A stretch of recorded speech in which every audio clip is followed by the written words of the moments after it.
Hey, what's up, y'all? My name is Frank Mularcik, and in this video, we're going to be taking a look at my dividends that I received in the month of September from my Robinhood portfolio. And then we're also going to take a look at the spreadsheet and see how those dividends are trending over time, and hopefully we'll see some growth. So starting off right here, the first one we received on September 2nd was from Pfizer, and I had about 1.35 shares at 38 cents a share, so that's a total of 51 cents. So I'm pretty happy with Pfizer. They're doing pretty well as a company. They are working on a vaccine for the illness that's going around. So hopefully they can be one of the ones that successfully manufactures that and gets it approved and starts selling a lot of it. So that would be nice and just be a good like PR thing for the company and say we got the vaccine, So that'd be pretty cool. But overall, yeah, I'm happy with my position so far. And I mean, if they were to dip down a bunch more, I would certainly be adding, but I'm not really adding at this point. So the next one here, also on September 2nd, was from Aflac, and I received 28 cents for my one share. I haven't really done anything to my position since I bought my initial share in April, and they haven't really gone anywhere or had any news or anything really happening with the stock. It's just been kind of going, and so I'm not going to be adding at this time, but maybe if they had a big dip, I would definitely consider adding some more because I like them as a company.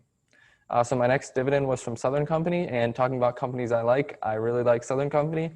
I have about almost 1.4 shares, and they pay 64 cents a share, so I got a total of 89 cents. This is one of my biggest dividends I've ever received at one time from a company, in this portfolio at least. And I just really like Southern Company because they're trying to get more into the nuclear space, which I think has lots of potential in the future. I just think it's a great renewable energy source that a lot of people kind of look down on, I think, but their manufacturing of that facility got slowed down a bit from the pandemic, but I think they will hopefully stay on track with that.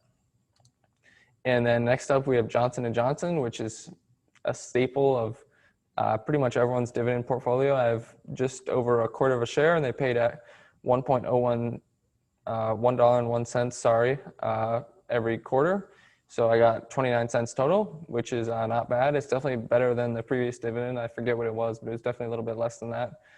So I have been buying recently, actually, a little bit because they just haven't really been going anywhere recently. They've just been kind of trending sideways. Right after the drop in March, they really shot up very quickly. So they're pretty much at pre-pandemic levels, but they've just kind of been trading sideways since. So I did pick up some more recently. And then next up, ExxonMobil. And this one, I have just over one share. I think I've bought some more since this August ex-dividend date. So they paid 80 cents a share, and I got a total of 91 cents. So if they don't cut the dividend, then I think this should be my first company that I'll receive over $1 in dividends from in this portfolio, which would be pretty cool. But I don't know. A lot of people are saying they're going to cut their dividend, and I think there's a pretty good chance they will, but I'm just going to pray they don't. So next up is Microsoft, obviously a pretty stable one. They're only pay 51 cents a share, but I have about 0.2 shares, so I got 10 cents from them. I've just been slowly adding more over time, and not much to say with this one. They're a really successful company, and I think they'll continue that success in the future.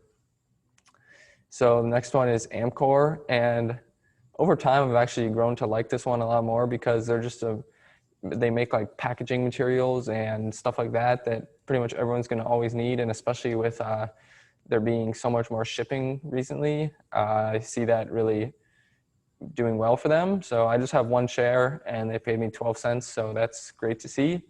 Right now it's only like 1.5% of my portfolio, maybe less, so that's pretty small, but I think I'm going to keep it at that. I like them, but I don't want it to be a huge part of my portfolio.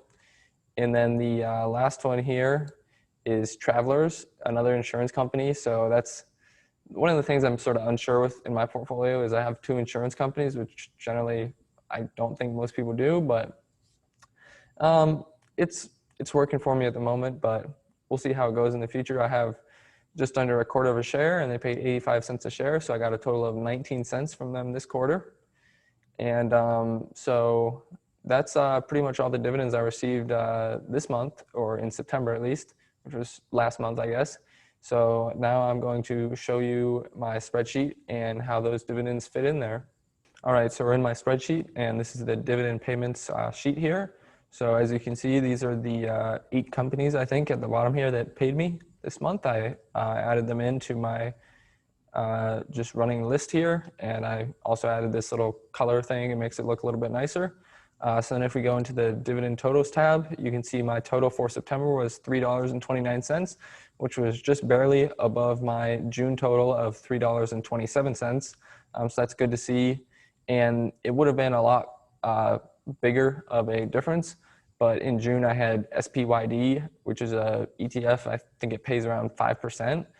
So I got a good dividend from them. And then I've also been buying some Microsoft as well, and they pay a really low dividend. So even though I have a lot more money in my portfolio at this time, and I have a better or more overall dividends coming in, it's a slightly lower yield, but I think it's higher quality and will be better in the long term. So I'm completely fine with that. And so as you can see, the September and June and December and March sort of months are a lot bigger than the other ones, but it doesn't really matter to me when it happens as long as I get paid from the companies. So that doesn't really bother me. But as you can see, we have a nice upward trend coming here, and hopefully we can continue that in the future. The quote of the video is, "You are defined not just by your capabilities, but by the choices you make." And this was said by Satya Nadella, who's the current CEO at Microsoft. And he's just really had a very strong impact on the company, I think. And he has a lot of wisdom to give, I think. So that's why I chose this one. And I think it's really important to sort of keep this in mind, because you really, to some degree, really can't control maybe your strengths or your weaknesses, but you can always control the choices you make. So that's ultimately what's most important. And I've currently been reading Satya Nadella's book, Hit Refresh.